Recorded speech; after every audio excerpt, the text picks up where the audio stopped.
My name is Sarah, I'm 16 years old, and the night my life burned down started with one sentence. My mom kicked me out at 16. You'll be back begging in a month. My dad slammed the door in my face. I walked away. I never looked back. But 11 years later, my phone lit up. 99 missed calls. They were begging me to pick up. Back then, I was just a kid with pain on my fingers and stupid hope in my chest. I'd just been accepted into a prestigious art school on the other side of the city, the kind of place people like me only ever see on brochures. I came home clutching the letter like a lifeline, thinking my parents would finally see me. Instead, my mom read the words, "School of Fine Arts," and laughed without any humor. "You think smearing colors on a canvas is a future? Absolutely not." She shredded the envelope right in front of me, little white flakes raining to the floor while my stomach turned to ice. My dad didn't even sit down. He stepped closer, jabbing a finger at the portfolio I'd spent years building. "You either enroll in pre-med like we planned, or you're on your own. No house, no money, no family. Choose." My cheeks burned. My hands shook so hard I had to clench my fists to keep them from showing it. "Then I'm on my own," I heard myself say, even though every survival instinct screamed at me to back down. His eyes went dead cold. "Good. Pack your junk. You'll be back begging in a month." He yanked the front door open so violently the frame rattled, then slammed it behind me as I stepped out with one old backpack and a sketchbook pressed to my chest. I walked down that dark street, feeling my childhood snap behind me like a cut wire. I swore I would rather starve than crawl back. I didn't know that someday the begging would come from them.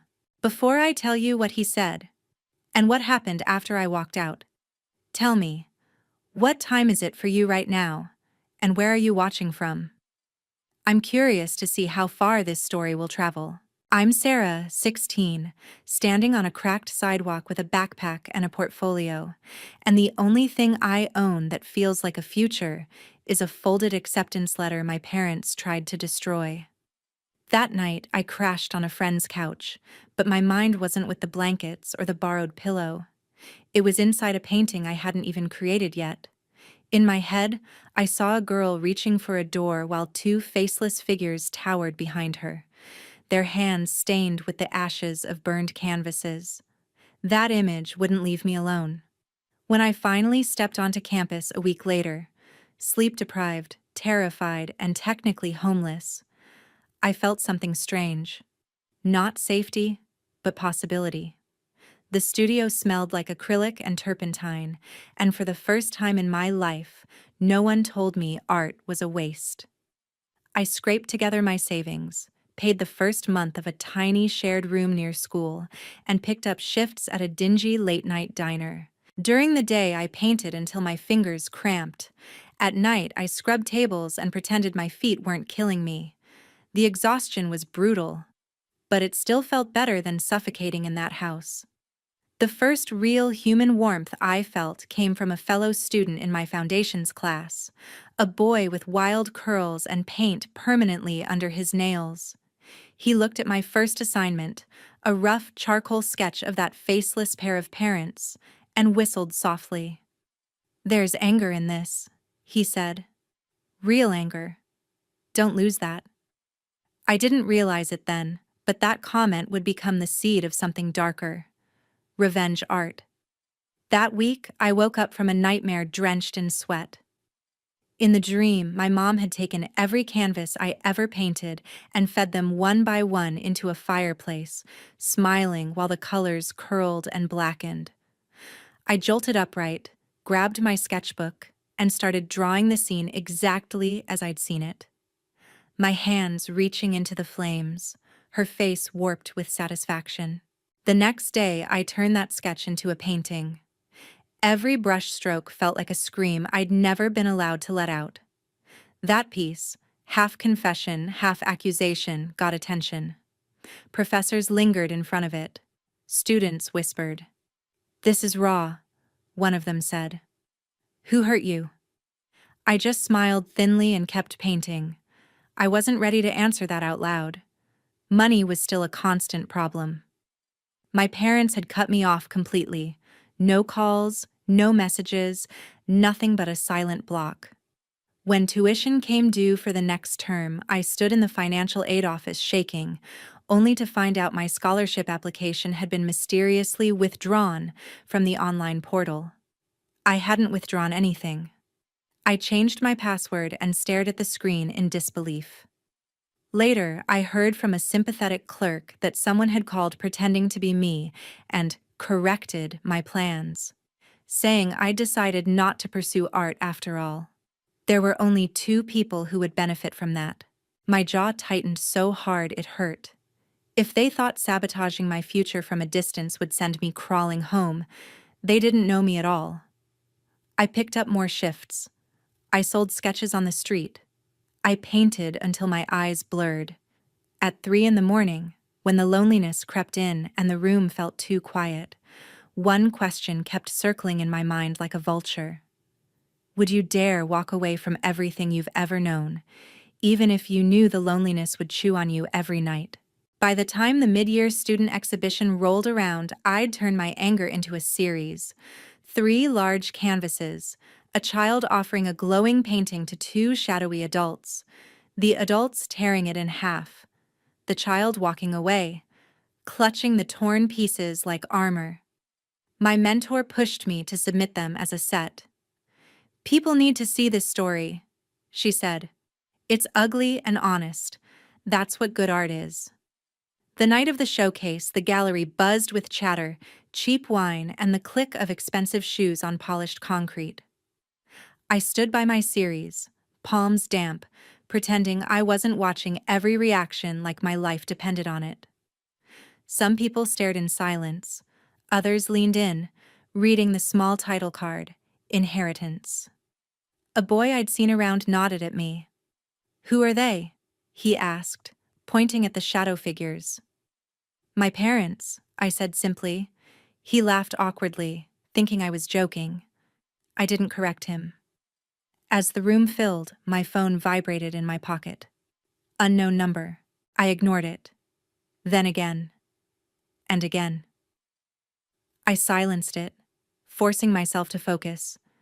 That was when I felt it. The shift in the air.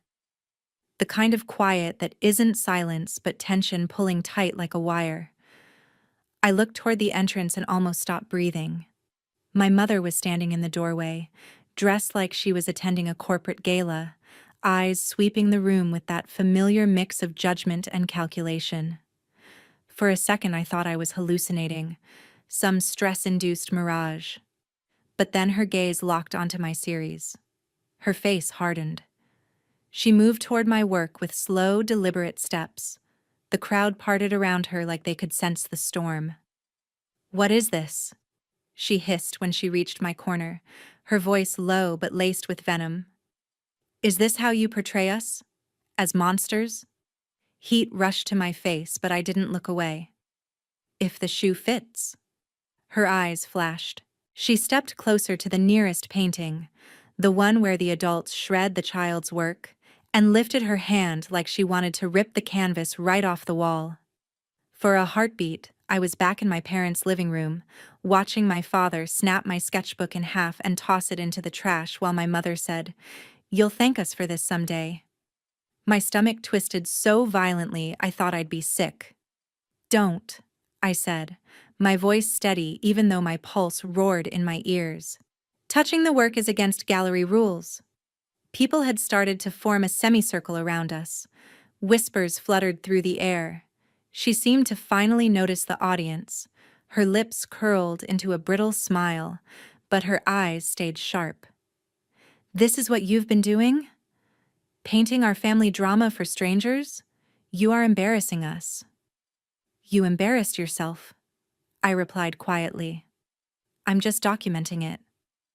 Before she could answer, Corey appeared at my side like he'd been summoned by the tension. "Sorry," he said politely but firmly, looking at my mother. "You can disagree all you want, but you don't get to threaten the art." Her work is one of the strongest pieces in this gallery. People nearby nodded. Someone muttered, "She's incredible," just loud enough for my mother to hear. My mom's cheeks flushed an ugly red. She straightened her posture, trying to reclaim control. "Well, enjoy your little show," she sneered. "We'll see where this art gets you when you're broke and alone." She spun on her heel and marched out, her heels hammering the floor. The door swung shut behind her with a soft thud that sounded far too much like the night my dad had slammed it in my face. After she left, something unexpected happened. A small crowd gravitated toward my series, whispering about the confrontation they'd just witnessed. A local blogger asked if he could feature the paintings and the story behind them. Invitations for smaller exhibits followed. The humiliation she tried to throw over me like a net had slipped, landing squarely on her instead. I looked at the empty doorway and felt something twist inside me, not sadness, not fear, but a cold, sharp resolve. If my parents insisted on turning my life into a battlefield, I would make sure every wound left a mark they couldn't scrub off their reputation. When the applause for the evening's awards started a few minutes later and I heard my name called for Most Impactful Series, a question echoed in my mind, louder than the clapping. When the people who are supposed to love you turn their backs, would you choose to forgive them or let your success slice back in their direction? After the exhibition, life didn't magically get easier. The tiny cash prize barely covered a month's rent, and my parents' rage escalated in all the ways that didn't leave bruises but left scars anyway. First came the emails, long, furious paragraphs about how I was smearing the family name and using trauma as a cheap marketing trick. I blocked them. Then came the calls from relatives, repeating my parents' version of the story, that I had run away, that I was sick, that I was being manipulated by bad influences. One aunt even sent a voice message saying my art was demonic. I laughed so I wouldn't cry. The worst hit came a few months later. I was walking back from the night shift at the diner when a police car rolled slowly up beside me. My throat tightened. The officer stepped out and asked my name, then said they'd received a report of a missing minor believed to be in danger. That minor was me. That concern was my parents trying to drag me home in handcuffs like I was property. At the station, after what felt like hours of questions, an officer finally slid a paper across the table for me to sign, acknowledging that I was safe, enrolled in school, working, and under no threat. Legally, they couldn't force me home. The report would be closed. The officer gave me a sympathetic look as I signed. "Some parents don't know when to let go," he murmured. I walked out into the night air, hands trembling, fury boiling just under my skin. They had tried to paint me as helpless, unstable, incapable. Fine, I thought. Then I'll paint you exactly as you are. That night I opened my journal. A battered notebook filled with unfinished sketches and angry scribbles, and began to write like a confession to my future self. I described every manipulation, every threat, every burned sketch and shredded canvas. I taped in old photos, my dad throwing away my art supplies, my mom tearing up a drawing she'd found under my pillow. I didn't know why, but it felt important to document it all, like evidence. A month later, a flyer appeared on the school bulletin board. A regional competition themed Truth and Consequences, sponsored by a major gallery. The winner would receive a sizable grant and a chance to show their work to serious collectors. The phrase, "truth and consequences," buzzed in my mind. I knew exactly which truth I wanted to put on a wall. I designed a piece that terrified even me, a towering, distorted family portrait. The parents' faces were photorealistic, recognizable to anyone who knew them, but cracked down the middle like shattered porcelain. Behind them, instead of a home, loomed a courtroom, a hospital, and a house with foreclosure signs, images of the future I wished on them each time they said I'd come crawling back.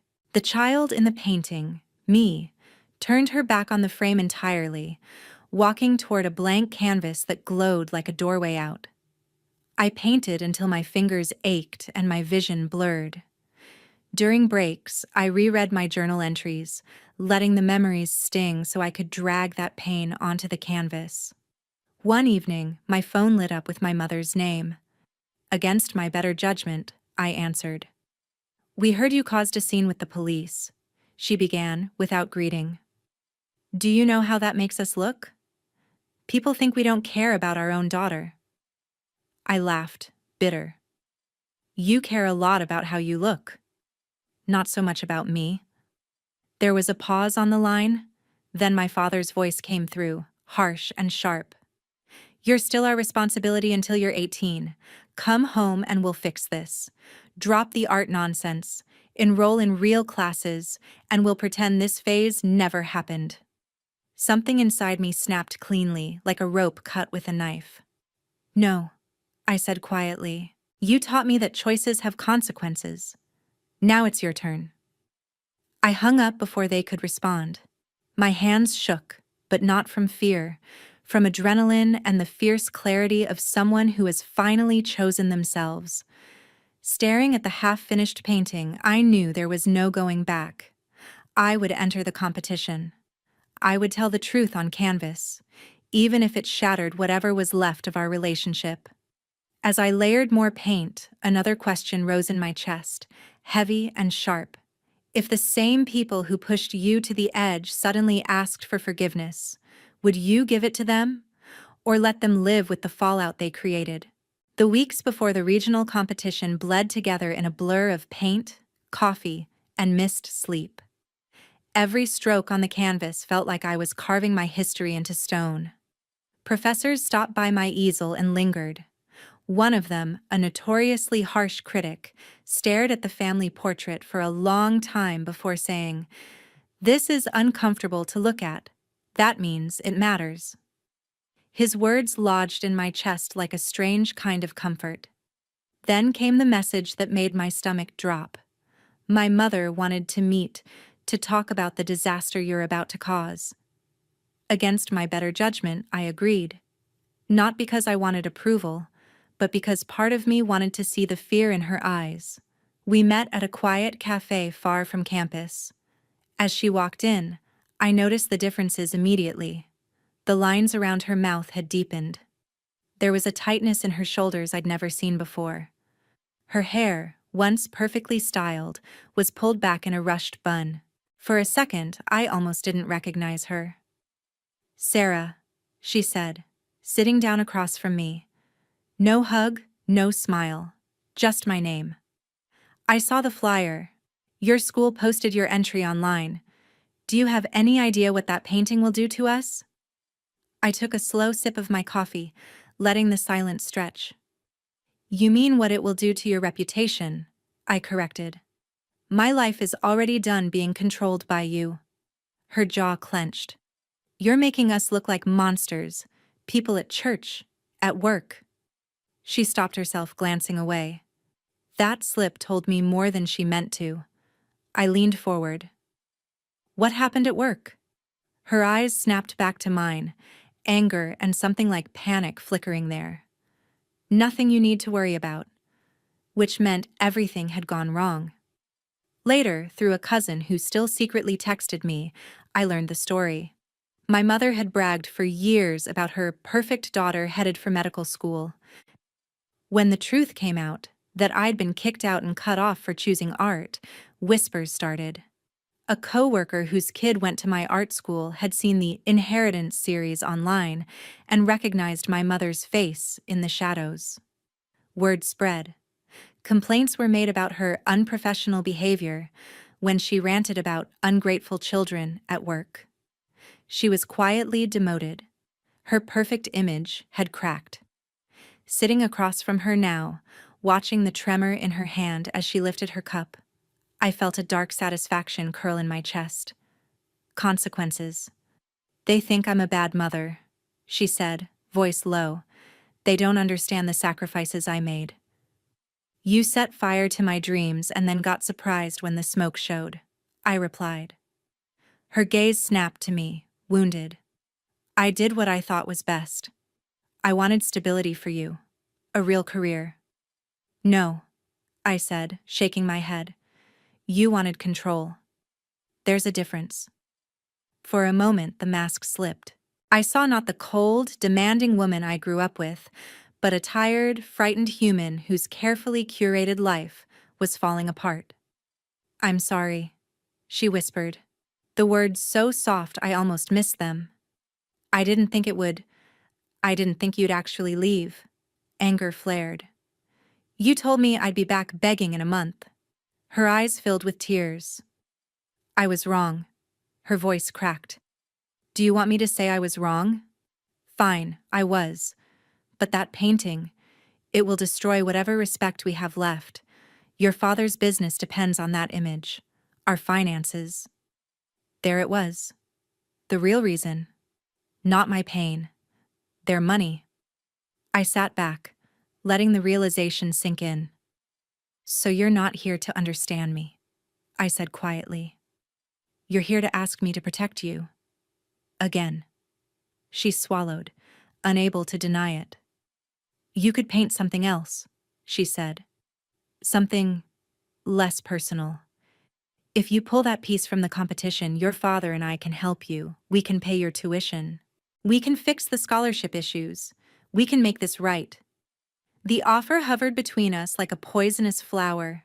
Safety, stability, on the condition that I erase the truth. I looked at her and saw flashes of memory. Her ripping up my first painting, her standing silent while my dad told me to get out, her calling the police instead of calling to ask if I was okay. You're not trying to make this right, I said finally. You're trying to rewind to a version of me that doesn't exist anymore. She flinched. For a moment, the cafe noise faded and it was just us, mother and daughter, balancing on the edge of a choice that would decide everything. You want to know what kind of mother you are? I asked softly. You are the reason my art has teeth. I stood, sliding my chair back. I'm not pulling the painting. She stared up at me, eyes shining with a mix of fury and hurt. If you do this, don't come to us when it all falls apart. I almost laughed. You already made sure there was nowhere to come back to. As I walked out of the cafe, my hands trembled. Not from fear, but from the raw power of finally refusing to be bought. One thought echoed in my mind like a drumbeat. Can a single apology ever erase years of being told that your dreams were worthless? Or is there a point where sorry comes too late to matter? The week of the regional competition felt like standing in the eye of a storm. Unnaturally calm, with chaos swirling just out of sight. I barely slept, but this time it wasn't from doubt. It was from the adrenaline of someone about to light a match in a room full of dry paper. The competition venue was massive, a converted warehouse with high ceilings and white walls that made every color scream. My piece, Truth and Consequences, hung on a central wall, impossible to miss. The towering, cracked faces of my parents watched over the room like broken saints in a stained glass window, the foreclosure signs and hospital corridors behind them drawn with ruthless precision. The walking away child glowed at the edge of the frame, heading toward that bright blank canvas. During setup, I ran my fingers lightly along the dried paint, remembering the nights I'd painted until my hands went numb. I'd hidden small details in the work, subtle references only people who knew our family would catch. My father's watch, my mother's favorite necklace, the engraved plaque from his once thriving business, now splintered and half buried in the background. This wasn't just art. It was a testimony. The morning of the opening, my inbox pinged with an email from my father, a cold block of text threatening legal action if I continued to defame this family. I forwarded it to my professor, who forwarded it to the competition organizers. A succinct reply came back. Artistic expression is protected. We stand by our artists. For the first time in my life, adults with power were standing on my side instead of against me. When the doors finally opened to the public, the room flooded with people: critics, local news, collectors, students. I kept my distance at first, watching from a corner as they approached my piece. Faces shifted: curiosity, discomfort, fascination. Someone murmured, "That's brutal," sounding almost impressed. I saw a woman snap a photo, then another of the name tag below. Sarah Tran, age 16. My age became part of the shock. Then I saw them. My parents entered together, dressed as if they were going to a gala instead of a trial they didn't know they were on. My father's jaw was already set, shoulders stiff. My mother's eyes darted nervously around the room until they landed on the painting. I watched the exact moment recognition hit. Their steps faltered. My father's face went from confusion to fury in seconds. My mother's hand flew to her mouth. They stood there, frozen, in front of a larger-than-life reflection of their worst selves. A few people nearby realized who they were. Whispers started, sharp and quick. A man I recognized as a local journalist raised his eyebrows, glancing between the canvas and my parents like he'd just stumbled into the story of the year. My father turned, searching the crowd, and found me. Our eyes locked. For a heartbeat, the room fell away. Fell. "Take it down," he hissed when he reached me, his voice low but shaking. "Now." I met his glare evenly. "No." His face went red. "This is slander." "It's a painting," I said calmly. "But if you want to talk about the real events behind it, I have a journal full of dates, details, and witnesses.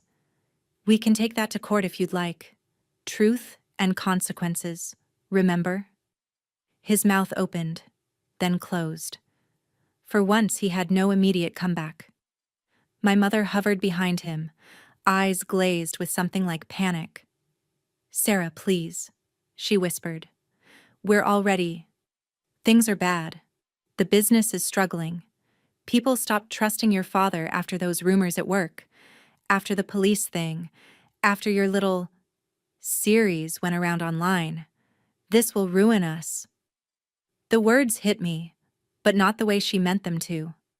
All those years they'd told me I'd fail without them, that I was nothing on my own, and now my art had the power to ruin them. I felt both powerful and strangely sad. "You did that to yourselves," I said quietly. "I just painted what happened." The judges called everyone to attention for the awards. My heart hammered against my ribs as they listed honorable mentions, then third place, second. When they announced the grand prize winner, I heard my name. For a second, I thought I'd misheard. Then the applause crashed over me, and the room seemed to tilt. I walked to the front, legs unsteady, vision tunneling as I accepted the certificate and the envelope with the grant check inside. Flashbulbs popped. Someone asked me to say a few words. I stepped up to the mic, fingers gripping the edge of the podium. My parents stood at the back of the room, small and tense beneath their own cracked faces. "This piece is about what happens," I said, voice steady, "when the people who are supposed to protect you become the ones who break you instead. When they care more about their image than your happiness. Sometimes the only way to survive is to tell the truth so loudly it drowns out their lies." A hush fell. I took a breath. To everyone who was told their dreams were a phase or a disappointment or a waste of potential, this is for you. The applause this time felt different. Not just polite, but thunderous, like something inside the room had shifted. I stepped down and, for the first time, didn't look for my parents' reaction. I didn't need it. That day, a local news segment ran a story about the teenage artist whose parents tried to silence her truth. Clients quietly stopped calling my father. My mother withdrew even more at work. Their world began to crumble, bit by bit, under the weight of consequences they'd tried so hard to avoid. As I packed up my supplies that night, exhausted but strangely calm, one question lingered in my mind, aimed not just at me, but at anyone listening. When success finally finds you after years of being crushed, will you use it to heal yourself? Or to make sure those who hurt you feel every ounce of the pain they caused? 11 years later, I was 27, and my phone lit up on my studio table. 99 missed calls from the same number. The number I had muted, then blocked, then unblocked, so I could see it and choose not to answer. My parents' house line. The words from that night when I was 16 echoed in my head like a recording I couldn't erase. "You'll be back begging in a month." I glanced up at the wall in front of me, where a much newer painting hung. It was part of a series that had toured 3 countries, written about in magazines, studied in art classes. This one showed a phone exploding with light, 99 missed calls glowing across the screen. In the reflection on the glass surface, you could just make out a pair of older, desperate faces, blurred but unmistakable. Behind the phone, the silhouette of a woman stood at an open window, looking out at a city instead of back at the ringing device. That woman was me. My career had taken off after the competition. The grant paid for the rest of art school. Commissions followed. I taught workshops, sold prints, signed with a gallery that understood I wasn't just painting pretty pictures. I was painting survival. People who grew up like I did saw themselves in my work and wrote to me from all over the world. Meanwhile, my parents' life followed the path I had imagined in that brutal portrait years ago. The whispers became public. Clients abandoned my father's business after the article about the missing daughter and the silenced artist went viral. A bad investment tipped them over the edge. The house I'd grown up in was sold to cover debts. They moved into a cramped apartment far from the manicured neighborhood they once bragged about. I learned these details not because I went looking, but because the internet never forgets, and our hometown loved gossip. The first time my mother called after years of silence, I let it go to voicemail. Her voice was smaller, frayed. "Sarah, we're not doing well. Your father's health. We could really use your help. Just call me back, please." I didn't. Not then. Instead, I went to my studio and painted, channeling the complicated knot of pity and rage into color. It wasn't simple hatred anymore. It was heavier, more tangled, anger laced with the memory of being a 16-year-old girl on a cold sidewalk with nowhere to go. Now, on this ordinary Tuesday, the screen screamed 99 missed calls. My chest felt tight, breath short, not from fear but from the weight of what picking up, or not picking up, would mean. I let it ring one more time, then finally, for the first time in years, I answered. Silence crackled on the line for 2 seconds. Then my mother's voice came through, raw and hoarse. "Sarah?" I could hear noise in the background. Hospital monitors, distant announcements. "We've been trying to reach you." "I noticed," I said, keeping my tone neutral. "What do you want?" There was a pause. Then my father's voice, weaker than I'd ever heard it. We need help. The medical bills, the debts. We're losing everything." A bitter laugh rose in my throat before I could stop it. "I lost everything at 16. "We were wrong," he said, the words dragged out like they hurt to say. "About your art. About the way we treated you. I know it's too late to ask, but please, we're begging you." The word begged hung in the air between us, heavy with irony. They had once told me I'd come back begging. Now they were the ones on their knees, even if I couldn't see it. For a few seconds I didn't speak. My mind replayed images. The door slamming in my face, the police station, the shredded canvases, my mother's tears in the cafe, the way they had tried to buy my silence. Then other images. My first solo show, The message from a fan who said my work gave them courage to leave an abusive home. The kid who showed up at my signing with paint-stained hands and said, "My parents hate my art too, but I'm not quitting." I walked to the window, looking out over the city that had become my real home. "Here's the thing," I said slowly. "I built this life without you. Every canvas, every paycheck, every sleepless night. You weren't there. You were the reason I had to fight this hard in the first place." My mother's voice trembled. "We know, and we're sorry. Truly. Can we at least see you? Talk? Try to fix things?"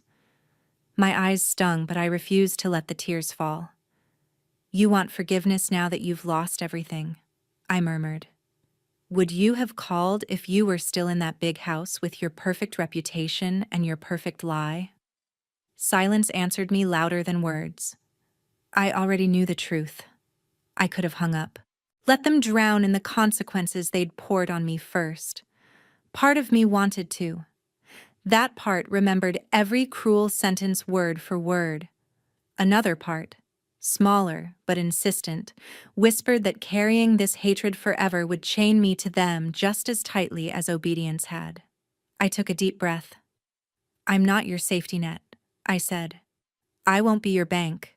I won't erase what you did." Their breath caught. "But," I continued, surprising even myself, "I also won't be the person who watches you die on principle.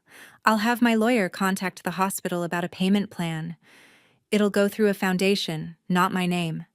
You won't get my forgiveness just because you're scared. That has to be earned. Slowly. Over time. And you may never fully get it. But you also won't be homeless because of me." My father started to speak, but I cut him off. "This is not a reconciliation. This is me choosing not to become as cruel as you were. That's it." There was a ragged sob on the other end of the line. My mother, I think. "Thank you," she whispered. "Thank you, Sarah." I ended the call before they could say anything else. My hands shook as I set the phone down, but there was a strange lightness in my chest, like a window had been cracked open in a room that had been sealed for too long. I walked back to the painting of the glowing phone and the woman by the window and picked up a brush. In the reflection on the glass screen, I added one tiny new detail, the faint outline of a door in the distance, not fully open, not fully closed. A possibility, not a promise. Because this was the truth. I hadn't gone back begging in a month. Instead, 11 years later, they were begging me to pick up. And I did. But on my terms. So now I'll ask you the question that has haunted me since that first night. If the people who threw you out, who watched you break and called it discipline, showed up years later with empty hands and desperate eyes, would you open the door? Or let them stand outside and feel the cold they once shoved you into? This new version reworks your original 7-part script into a darker, revenge-centered arc, while keeping the core premise and emotional beats of Sarah's journey.